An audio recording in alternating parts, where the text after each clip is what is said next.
Военные, которые с 1 августа и до 31 декабря заключат контракт для службы в зоне спецоперации, получат единовременную выплату в размере 400 тысяч рублей.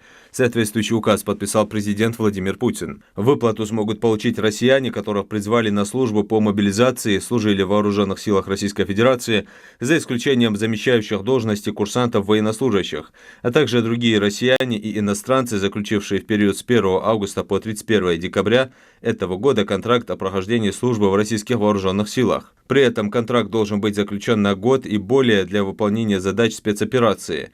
Уточняется, что выплата в размере 195 тысяч рублей, установленная указом главы государства от 2 ноября 2022 года, для них не предусмотрена. Порядок осуществления установленной выплаты определит Кабмин. Михаил Мишустин поручил Минфину, Минпросвещению и Минстрою рассмотреть предложение Совета Федерации об увеличении на 1 миллиард суммы бюджетных ассигнований, выделяемых из федерального бюджета в рамках программы восстановления и развития до 2030 года в субъектах России организации отдыха детей и их оздоровления. Программа должна помочь созданию в регионах современной инфраструктуры для оздоровления и отдыха детей. Итоговое заключение от Кабмина премьер-министр потребовал в срок до 1 сентября 2024 года.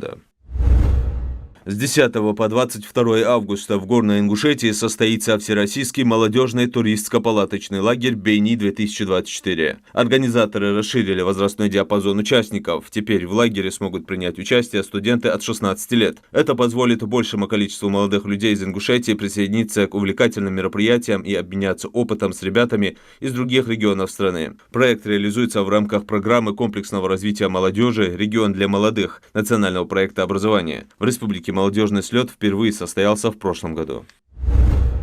В Комитете Госдумы по труду, социальной политике и делам ветеранов поддержали поправку о ежемесячной прибавке к пенсии в размере 1200 рублей для пенсионеров старше 80 лет и инвалидов первой группы. Поправкой предлагается включить выплату в саму пенсию с учетом районного коэффициента и ежегодной индексации. Уточняется, что выплата будет начисляться людям, достигшим возраста 80 лет или являющимся инвалидом первой группы в беззаявительном порядке. В России для пенсионеров, достигших 80 лет, предусмотрена особая надбавка за возраст в размере 100% от фиксированной части пенсии. В селении Барсуки продолжается строительство физкультурно-оздоровительного комплекса. Строится объект в рамках программы «Спорт. Норма жизни» национального проекта «Демография». Площадь около 1200 квадратных метров. Здесь будут разные секции, ну а пока строители завершают покраску каркаса специальной противопожарной смесью. Всего в трехэтажном ФОКе около 30 помещений. Это кабинеты, административные части, раздевалки, санузлы. Сейчас на объекте трудятся около 40 человек в 10 бригадах. Параллельно ведут работы по отоплению, внутренней отделке, вентиляции.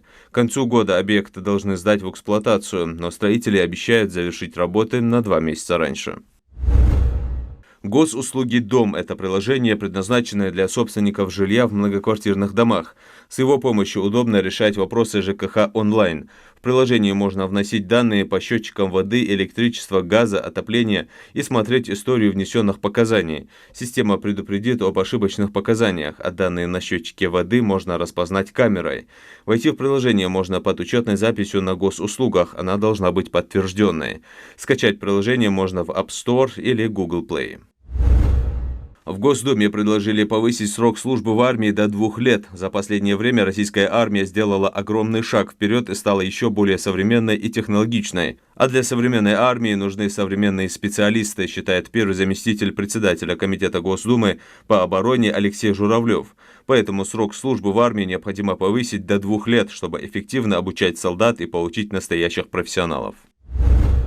Цены на машины взлетят уже этой осенью. С 1 октября в России планируют повысить утиль-сбор.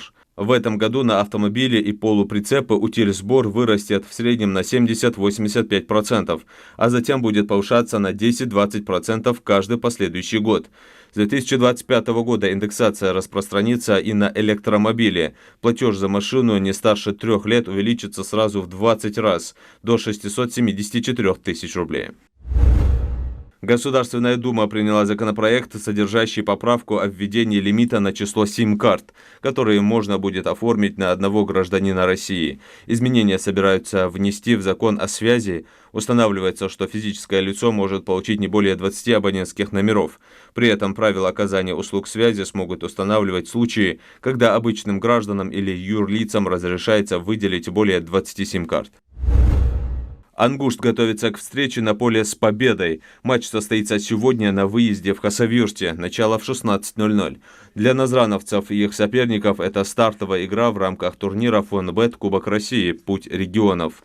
Клубы встретятся на поле в первом раунде. Сейчас Ангушт занимает 9-ю строчку в Лион-первенстве по футболу среди команд второй лиги группы «Б». Позади 17 туров. Прошлый матч для назрановцев проходил на домашней арене с махачкалинским «Динамо-2» и завершился ничьей. Следующая встреча у наших футболистов запланирована на 3 августа с футбольным клубом «Ростов-2».